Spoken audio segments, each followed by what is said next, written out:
Once upon a time, we were young, dramatic, and convinced that no one ever understood us, especially not adults. So we made a promise. Not out loud, of course, but deep inside we swore.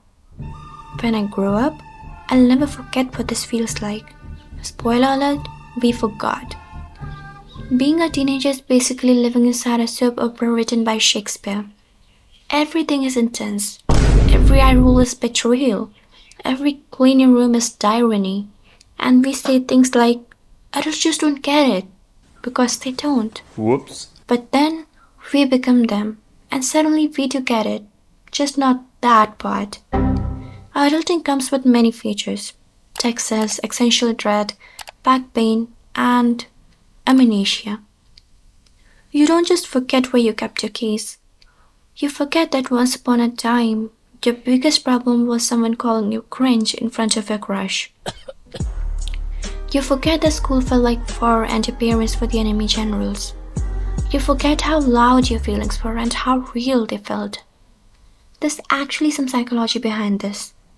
It's called reconstructive memory. Our brains don't store memories like hard drives. They're more like chaotic scrapbooks edited by a sleep-deprived inner narrator. Also, we tend to prioritize emotionally relevant info. And when you're worrying about job interviews and the price of oat milk, there's no room for that one time in ninth grade you cried in a bathroom stall after math class. Unless you're me, I remember, and I'm still very mad about it. This forgetfulness, though, creates an empathy gap.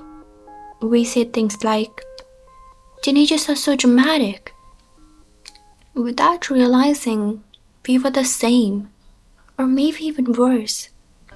But forgetting makes it easier to dismiss, to invalidate, to say, you'll get over it, instead of, yeah, I remember that feeling too. Maybe we forget, but not because we don't care, but because caring hurts. Because remembering those fragile parts means facing the truth that we become the very people we once swore we'd never be. So here's a thought. What if we made space to remember? Not to cringe or laugh, but to reconnect with the version of ourselves that felt things so deeply and so unapologetically. Maybe remembering isn't just nostalgia. Maybe it's an act of rebellion, a refusal to let our teenage selves be forgotten in a world that tells us to grow up, shut up, and pay bills. Because the kid in you, they're still there, just buried under receipts and passwords.